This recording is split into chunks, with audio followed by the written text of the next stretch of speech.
ఓం శ్రీ గురుభ్యో నమ. వాగర్ధావ సంప్రోక్తో వాగర్ధ ప్రతిపత్తే జగతో పితరౌ వందే పార్వతీ పరమేశ్వరౌ. వ్యాసాయ విష్ణురూపాయ వ్యాసరూపాయ విష్ణవే నమో వై బ్రహ్మనిధి వాసిష్ఠాయ నమో నమ. గురు బ్రహ్మ గురు విష్ణు గురుదేవో మహేశ్వర గురు సాక్షాత్ పరబ్రహ్మ తస్మై శ్రీ గురవే నమ. ఓం శ్రీమాత్రే నమ. పంచగ్రహ కూటమి అంటే 5 గ్రహాలు కుంభరాశిలో సంచారం చేయడాన్ని పంచగ్రహ కూటమి అంటారు. అంటే 5 గ్రహాలు అంటే ఏ రాశిలో అయినా కూడా మనకు 5 గ్రహాలు కలిస్తే దాన్ని పంచగ్రహ కూటమి అంటారు. అలానే మనకి షష్టగ్రహ కూటమి, చాతుర్గ్రహ కూటములు చాలా వస్తూ ఉంటుంటాయి. అయితే ఇప్పుడు ప్రజెంట్ ఫిబ్రవరి 24వ తారీఖు నుంచి మార్చి 1వ తారీఖు వరకు కూడా రవి, బుధ, శుక్రుడు, కుజుడు, రాహు గ్రహాలు కలయిక వల్ల కుంభరాశిలో సంచారం చేయటం వల్ల పంచగ్రహ కూటమి అనేది ఏర్పడింది. అంటే 24వ తారీఖు నుంచి 1వ తారీఖు వరకు కూడా ఈ కూటమి వల్ల ద్వాదశ రాశుల వాళ్ళకి ఎలాంటి ఫలితాలు జరగబోతున్నాయి, ఏ రాశుల వాళ్ళకు అనుకూలంగా ఉంటాయి, ఏ రాశుల వాళ్ళకి ప్రతికూలంగా ఉంటాయో మనం తెలుసుకోవాలి. ప్రధానంగా అనుకూలమైన రాశులు ఏంటివి? అనుకూలమైన రాశుల్లో ముఖ్యంగా మేషరాశి, కన్యారాశి, వృశ్చిక రాశి, ధనస్సు రాశి, మకర రాశి వాళ్ళకి అనుకూలమైన ఫలితాలు కలగటం. ఇవి కేవలం ఈ ఫలితం అనేది 15 రోజుల పాటే ఉంటుంది. పక్షం రోజులు అంటారు. అంటే మనం భయభ్రాంతులు చెందాల్సిన పని లేదు. మిగతా వాళ్ళకు వచ్చేటప్పటికల్లా మధ్య రకమైన ఫలితాలు, ప్రతికూల ఫలితాలు ఉంటాయి. మధ్య రకంగా ఎవరికి ఉంటాయంటే మిథున రాశి వాళ్ళకి ప్రత్యేకంగా, తుల, కుంభరాశి వాళ్ళకి మధ్య రకమైన మిశ్రమ ఫలితాలు, ప్రతికూలమైన ఫలితాలు వృషభ రాశి వాళ్ళకి, కర్కాటక రాశి వాళ్ళకి, సింహరాశి వాళ్ళకి, మీనరాశి వాళ్ళకి ప్రతికూల ఫలితాలు జరుగుతాయి. ఈ ప్రతికూలంలో ఎవరెవరికి ఎంత పర్సెంటేజ్ ఫలితం ఉంటుంది అంటే మేషరాశి వారికి 90% బాగుంటుంది, వృషభ రాశి వాళ్ళకి 25% బాగుంటుంది, మిథున రాశి వారికి 35%, కర్కాటక రాశి వారికి 20%, సింహరాశి వారికి 30% ఫలితం అనుకూలంగా ఉంటుంది, కన్యారాశి వాళ్ళకి 80% ఫలితం చాలా బాగుంటుంది. అలానే తులారాశి వాళ్ళకి 35%, వృశ్చిక రాశి వాళ్ళకి 60%, ధనస్సు రాశి వాళ్ళకి 75%, మకర రాశి వాళ్ళకి 50%, కుంభరాశి వాళ్ళకి 35%, మీనరాశి వాళ్ళకి 25% బాగుంటుంది. అంటే ఇవన్నీ కూడా అయితే మాకు ప్రతికూలం అవుతుంది అని బాధపడక్కర్ల. దానికి ప్రత్యేకంగా పరిహారాలను నేను చెప్తాను. ఎలాంటి ఫలితాలు జరుగుతాయో తెలుసుకోవాలి. మనం చాలా జాగ్రత్తగా ఉండి ముందుకు వెళ్ళాలి. అయితే భయభ్రాంతులు చెందేవాళ్ళు కూడా కొంతమంది ఉంటారు. కేవలం ఇది 15 రోజులు మాత్రమే ఉంటుంది ఇలాంటి ఫలితం అనేది. అది మంచి చెడుల యొక్క ఫలితం. దానికి కొన్ని పరిహారాలు చెబుతాను. మీరు ఎట్టి పరిస్థితుల్లో కూడా భయభ్రాంతులు చెందాల్సిన పని లేదు. పంచగ్రహ కూటమి ఏదో అయిపోతుంది, నాకేదో లైఫ్లో అయిపోతుందని భయభ్రాంతులు చెందాల్సిన పని లేదు. మనం సేవ్ కావాలి. అంటే నెగిటివ్ అయినా కూడా మనం సేవ్ కావటం ఎలాగా? శ్రేయ లోపం పెరుగుట పెద్ద విద్య, లోపం ఎరిగిన వాడే పూర్ణుడవుతాడు. మన లోపాలను మనం సవరణ చేసుకొని ముందుకు వెళ్తే మనకు మంచి జరుగుతుంది. నేను పరిహారాలన్నీ కూడా చెప్తాను. ఆ పరిహారాలు కూడా మీరు పాటించండి. మీకు మంచి జరిగే అవకాశాలు ఖచ్చితంగా ఉంటాయి. అయితే ద్వాదశ రాశుల వాళ్ళకి ఎలాంటి ఫలితాలు జరుగుతాయో ఒకసారి మనం తెలుసుకుందాం. వృషభ రాశి వారికి పంచగ్రహ కూటం వల్ల ఎలాంటి ఫలితాలు జరగబోతున్నాయి? వృషభ రాశి వాళ్ళకి ముఖ్యంగా కార్యసిద్ధి, కుటుంబంలో సుఫలితాలు, అలానే మహానాయకుల యొక్క కలయిక, శారీరకంగా సుఖంగా ఉండటం, సభలో గౌరవ మర్యాదలు బాగా పెరిగే అవకాశాలు ఎక్కువ ఉండటం, అలానే ఆరోగ్యపరంగా కొంత అనుకూలంగా ఉంటుంది. వృధా ప్రయాణాలు చేసే అవకాశాలు ఎక్కువ ఉంటాయి. అంటే కీర్తి ప్రతిష్టలు ఒకవైపు పెరుగుతూనే లైఫ్లో కొన్ని మసకబారే అవకాశాలు ఎక్కువగా ఉండటం ఒకటి, కొన్ని శత్రువుల వల్ల కొంత ఇబ్బందులు, ధనపరంగా కొంత జాగ్రత్తగా ఉండాలి, ఉద్యోగంలో కొంత ఇబ్బందులు, ఉద్యోగంలో అన్ని రహస్యాలన్నీ కూడా చెప్పకూడదు, వ్యవహారంలో కూడా నాశనం అయ్యే అవకాశాలు ఎక్కువగా ఉంటాయి. వ్యవహారం విషయంలో కూడా చాలా జాగ్రత్తగా అనుసరించి ముందుకు వెళ్ళండి.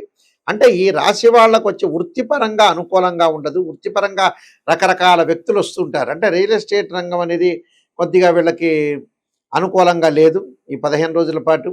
అలానే వివాహ సమస్యలు వెంటాడే అవకాశాలు ఎక్కువ ఉంటాయి. దగ్గరికి వచ్చినట్టు వచ్చే సంబంధం వెనక్కి వెళ్ళటం ఒకటి, ఆరోగ్యపరంగా ఇబ్బందులు కలగటం, విదేశాలకు వెళ్ళాలనుకుంటారు కానీ వెళ్ళలేకపోయే స్థితి కలిగే అవకాశం ఉంటుంది. జాయింట్ వ్యాపారాలతో కూడా కొంత గొడవలు జరిగే సంఘటనలు బాగా ఎక్కువగా ఉంటాయి. కాబట్టి కొంత అప్రమత్తంగా ఉండండి. ఆరోగ్యపరంగా కొన్ని అప్రమత్తంగా ఉండండి. అలానే వీళ్ళకి 25% మాత్రమే అనుకూలంగా ఉంటుంది. అలాంటి బాధపడాల్సిన పని లేదు. నేను కొన్ని పరిహారాలు చెప్పబోతున్నా. ఆ పరిహారాలు మీరు పాటించండి. మీకు మంచి జరిగే అవకాశాలు ఖచ్చితంగా ఉంటాయి. ఈ పంచగ్రహ కూటం వల్ల భయభ్రాంతులు చెందాల్సిన పని లేదు. మంచి చెడుల యొక్క మిశ్రమం జరుగుతున్నప్పుడు మనం భయభ్రాంతులు చెందాల్సిన పని లేదు. కొన్ని పరిహారాలు చక్కగా చేసుకోవచ్చు. మనం మరింత ఫలితాలు ఇంకా మంచి రిజల్ట్స్ రావాలన్నా, చెడు ఫలితాలన్నా తొలగిపోవాలన్నా మనం రవికి అంటే సూర్యగ్రహము, బుధగ్రహము, అంగారగ్రహము, శుక్రగ్రహము, రాహు యొక్క ఏదైతే విశేషంగా మనం దాని యొక్క పరిహారాలు చేసుకుంటే మనకు మంచి జరిగే అవకాశాలు ఖచ్చితంగా ఉంటాయి. దానిలో సూర్యుడి యొక్క ఆరాధన అనేది చాలా శ్రేష్టమైంది. సూర్యుడి యొక్క ఆరాధనలో సూర్యగ్రహం మనకి ఇంకా బాగుండాలన్నా, ఇంకా మంచి చేయాలన్నా కూడా చెడు ఫలితం రాకుండా ఉండటానికి సూర్యుడి యొక్క ఆరాధన చేయాలంటే ఖచ్చితంగా సూర్యగాయత్రి మంత్రం అనేది ఒకటి ఉంటుంది. అంటే ఆదివారం సూర్యగాయత్రి మంత్రం చదువుకోవాలి. ఈ 15 రోజుల పాటు కూడా 1వ తారీఖు వరకు పంచగ్రహ కూటం ఉన్న ఇంకో పైన కూడా ఇంకొక వారం పాటు ప్రతిరోజు కూడా సూర్యుడి యొక్క మంత్రము, అంగారకుడి యొక్క మంత్రము, శుక్రుడి యొక్క మంత్రము, బుధగ్రహ మంత్రం, రాహుగ్రహ మంత్రం చదువుకుంటే చాలు. అవి ఎన్నిసార్లు? ఒక 5 సార్లు చదువుకున్నా సరిపోతుంది. వాళ్ళు ఉదయం పూట కుదరని వాళ్ళు సాయంత్రం పూట చదువుకోవచ్చు.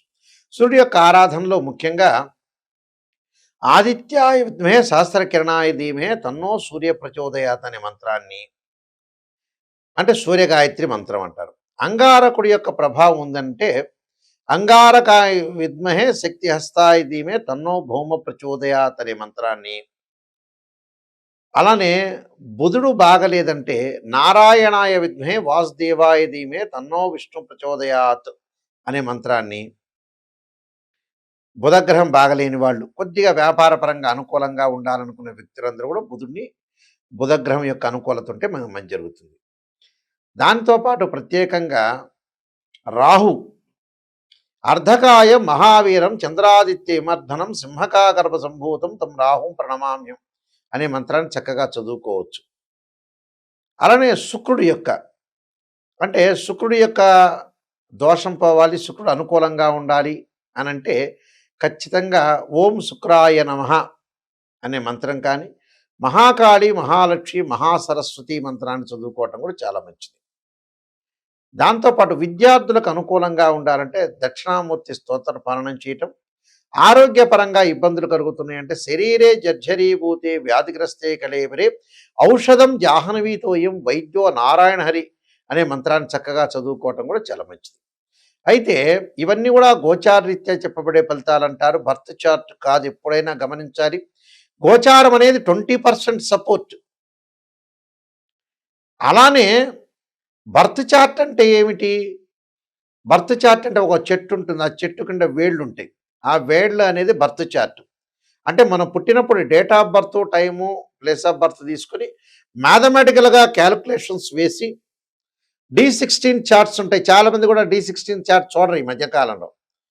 పాతకాలం వాళ్ళం కాబట్టి మేము చూస్తుంటాం. కానీ 95 నుంచి నేను ఆస్ట్రాలజీలో ఉన్నాను కాబట్టి ఇవన్నీ కూడా మేము వంశపారంపర్యంగా చెప్పే వ్యక్తులం కాబట్టి మేము చెబుతూ ఉంటాం. రాశిచక్రం అంటే డివిజనబుల్ చార్ట్స్ అంటారు. అంటే ఓ డాక్టర్ దగ్గరికి వెళ్ళిన తర్వాత ఎక్స్రే చూసిన తర్వాత తెలియవట్లేదమ్మా, ఇంకా ఐడెంటిఫికేషన్ చేయలేదంటే సిటీ స్కాన్, ఎంఆర్ఐ స్కాన్ చేస్తారు. ఇలానే రాశిచక్రంలో మనం తెలియదనుకుంటే ఒక వివాహం గురించి నవాంశాన్ని కూడా చూడాలి. D9 చార్ట్ అంటారు. వృత్తిపరంగా అనుకూలంగా లేదనుకోండి D10 చార్ట్ అంటారు. అలానే సప్తమాంశం అంటే సంతానపరంగా ఇబ్బందులు కలుగున్నా అంటే సంతానం. అలానే 16 లగ్న కుండళ్ళు ఉంటాయి. అంటే దశమాంశము, ద్వాదశాంశము, త్రింశాంశము, ఖవేదాంశము, అక్షవేదాంశం ఉంటుంది, షష్టాంశం అని. ఇలాంటి లగ్న కుండలండి ద్రేకాళం దగ్గర నుంచి అన్ని లగ్న కుండల్ని చూస్తే దానికి మ్యాచ్ చేయాలి. యాక్చువల్గా చాలామంది తెలియదు. ఒక వివాహాన్ని చూసేటప్పుడు కేవలం రాశిచక్రం చూస్తారు. వాస్తవంగా పురాతన పద్ధతిలో వైదిక ఆస్ట్రాలజీలో కానీ, కేపీ సిస్టంలో కానీ మేము అన్ని సిస్టమ్స్ చూస్తాం. కేపీ కానీ, పరాశర కానీ, వైదికం కానీ. ఈ వైదిక సిస్టంలో కానీ ఎక్కడైనా సరే కేపీ సిస్టంలో సబ్ లార్డ్స్ ఉంటాయి. సబ్ లార్డు అని ఉంటాయి. అయితే ఇక్కడ వైదిక ఆస్ట్రాలజీలో ఒక వివాహాన్ని మనం నిర్ణయం చేయాలంటే రాశిచక్రము, భావచక్రము, నవాంశం ఇంపార్టెంట్. ఒక వృత్తిపరంగా మనం చూడాలంటే రాశిచక్రము, భావచక్రము, దశమాంశం ఇంపార్టెంట్. ఇలాంటి క్యాల్కులేషన్స్ ఉండాలి.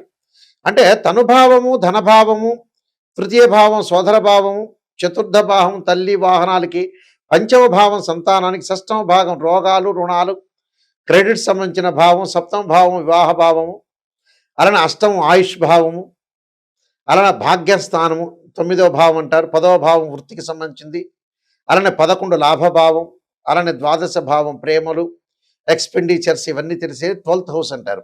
దీనికి భావాధిపతులు ఉంటారు, రాశ్యాధిపతులు వేరు, అక్కడుండే గ్రహము వేరు. అందువల్ల 3 రకాలని మనం క్యాలిక్యులేషన్ చేయాలి, D16 చార్ట్ చేయాలి, ఏ లగ్నాల వాళ్ళకి ఏ దశలు కలిసి వస్తాయి కూడా చూడాలి. ఇవన్నీ చూడకుండా ఏదో చిన్నగా చూసిన తర్వాత ఎవరినో చిన్న చిన్న వాళ్ళని మీరు అప్రోచ్ అయ్యి, ఎప్పుడైనా గమనించండి, ఆస్ట్రాలజీ పరంగా ఏంటంటే ఫుల్ ఫ్లెడ్జ్డ్ నాలెడ్జ్ అనేది ఉండాలి. అతను చిన్న వ్యక్తా, పెద్ద వ్యక్తా, లేకపోతే ముసలితనం వచ్చిందా, ఇలాంటివన్నీ చూడొద్దండి. ఎందుకంటే యాక్చువల్గా ఏంటంటే ఇప్పుడిప్పుడు మాకు తెలిసినంత ఆస్ట్రాలజర్ కొంతమంది 4-5 సంవత్సరాల్లో కొంతమంది ఏజ్డ్ పర్సన్స్ వాళ్ళు కూడా వచ్చున్నారు. కొంతమంది వాళ్ళు ఏదో చాలా కాలం నుంచి దీర్ఘకాలం నుంచి ఉంటున్నారు అనుకోవద్దండి. ఎవరు నిజమైన వాళ్ళు, ఎవరు క్వాలిటీ ఉన్నారు, ఎవరు బాగా చెప్పగలుగుతారు, ఎవరు సమర్థులు అనేది మీరు తెలుసుకోండి. చాలామంది కూడా నా దగ్గరికి వచ్చేవాళ్ళు పాపం చాలామంది కూడా వాళ్ళు కరెక్ట్ చెప్పట్లేదు గురువుగారండి, ఏదో పొగిడేశారని. పొగట్టం కాదు, నెగిటివ్ ఫస్ట్ తెలుసుకోండి. ఏ ఆస్ట్రాలజర్ దగ్గరికి వెళ్ళినా కూడా నెగిటివ్ తెలుసుకోండి. శ్రేయ లోపం పెరుగుట పెద్ద విద్య, లోపం ఎరిగిన వాడే పూర్ణుడవుతాడు. మనం నెగిటివ్ తెలుసుకొని ముందుకు వెళ్తేనే మనం పాజిటివ్ అయ్యే అవకాశం ఉంది. దానికి కొన్ని పరిహారాలు చేసుకోవచ్చు, ముందుకు వెళ్ళొచ్చు. అలానే www.nayakanti.com, www.nayakanti.com, .in అని 2 ఉంటాయి. అంటే nayakanti.com, nayakanti.in మా వెబ్సైట్ చూడొచ్చు. నేను నెంబర్ ఆఫ్ బుక్స్ రాశాను. అందులో కాలసర్పయోగము, కాలసర్పయోగ చంద్రిక, రాహుకేతులు, ఛాయాగ్రహాలు, పుత్రగణపతి వ్రతము, సర్వదేవతా గోత్రల పనులు పార్ట్ 1, పార్ట్ 2, స్వప్నశాస్త్ర ఫలదీపిక, అలానే జాతక చంద్రిక, వాహ మార్తాండము, బృహత్ పరిహార సింధు లాంటి నెంబర్ ఆఫ్ ఆస్ట్రాలజీలో ప్రొడక్షన్ ఆఫ్ ఆస్ట్రాలజీ లాంటి బుక్స్ అన్ని రాశాను. మేము వంశపారంపర్యంగా చెప్తున్న వ్యక్తులం. మా ఫాదర్ కూడా ఒక ఇంటర్నేషనల్ ఆస్ట్రాలజీ మెంబరు ఒకప్పుడు. అయితే ఇవన్నీ తెలుసుకోండి, తెలుసుకుని వాళ్ళ యొక్క హిస్టరీ తెలుసుకోండి, వాళ్ళ క్వాలిఫికేషన్ తెలుసుకోండి, వాళ్ళు ఎంత సమర్థులు, సమర్థవంతంగా చెప్పగలుగుతారు అనేది మీకు అవగాహన రావాలి. ఎప్పుడు కూడా గోచారం కంటే బర్త్ చార్ట్ చాలా మోస్ట్ ఇంపార్టెంట్. వాళ్ళకి సబ్జెక్ట్ ఉందా లేదా తెలుసుకోండి. చాలామందికి గుడ్డిగా ఎవరిని పడితే వాళ్ళని నమ్మి తర్వాత అంతా అయిపోయిన తర్వాత మాలాంటి పెద్దవాళ్ళ దగ్గరికి వస్తుంటారు. చివరికి మేమేం చెప్పలేకపోతాం. ఎందుకంటే చివరి దశలో 70 ఏళ్ళు కాగానే ఏ వృత్తి చేయాలి నాయకంటి గారంటే ఏం చెప్పగలుగుతాం? 45 ఏళ్ళు రాగానే వివాహపరంగా మాకు కాలేదంటే ఏం చెప్పగలుగుతారు? అందువల్ల మన నిజం అనేది మన చేతుల్లోనే ఉంటుంది. లైఫ్ అనేది 80% మన చేతుల్లోనే ఉంటుంది. మనమే మంచి చేసుకోవాలా, చెడు చేసుకోవాలా, మంచి ఆస్ట్రాలజర్ని అప్రోచ్ అయ్యి మీరు మంచి ఫలితాలు తెలుసుకోవాలి. మా దగ్గరికి ఎవరైనా సరే నా దగ్గరికి ఫోన్ చేయదలుచుకుంటే నిజాన్ని తెలుసుకునే వాళ్ళు మాత్రమే ఫోన్ చేయండి. అబద్ధం అయితే మీ డబ్బులు దండగా. మీరు పక్కన వాళ్ళకి ఇవ్వండి, మిమ్మల్ని పొగుడుతారు. ఈ విషయాలు నిజం తెలుసుకోండి. లైఫ్ అనేది నిజం తెలుసుకుంటేనే మంచిది. అసలు మనుషులు ఎందుకు చేరిపోతున్నారు తెలుసా అండి మీకు? లైఫ్లో నిజం తెలుసుకోలేకపోవటం, సరైన వాళ్ళని అప్రోచ్ కాలేకపోవటం, ఇలాంటివి జరుగుతున్నాయి. మా దగ్గరకు వచ్చే వాళ్ళందరూ కూడా మీరు వాయిస్ రికార్డింగ్ పెట్టుకోండి, క్లారిటీ తెలుసుకోండి. ఒకసారి నేను చెప్పింది గుర్తు లేకపోయినా రెండోసారి రిపీట్గా మీరు తెలుసుకోవచ్చు. తెలుసుకొని ముందుకెళ్తే నిజం తెలుసుకునే వాళ్ళు మాత్రం తప్పకుండా మీరు ఫోన్ చేయండి. మా స్క్రీన్ మీద పడుతున్న స్క్రోలింగ్ నెంబర్స్ కొన్ని ఉన్నాయి. ఆ నెంబర్స్ డైరెక్ట్ నా దగ్గరికి వస్తే మీరేం ప్రాబ్లం లేదు. మీరు అన్నీ తెలుసుకొని ముందుకు వెళ్ళండి. మీ అందరికీ కూడా భయభ్రాంతులు చెందొద్దండి. పంచగ్రహ కూటమి మీకు అందరికీ కూడా మంచి జరగాలని ఆశిస్తూ సర్వే జనా సుఖినో భవంతు.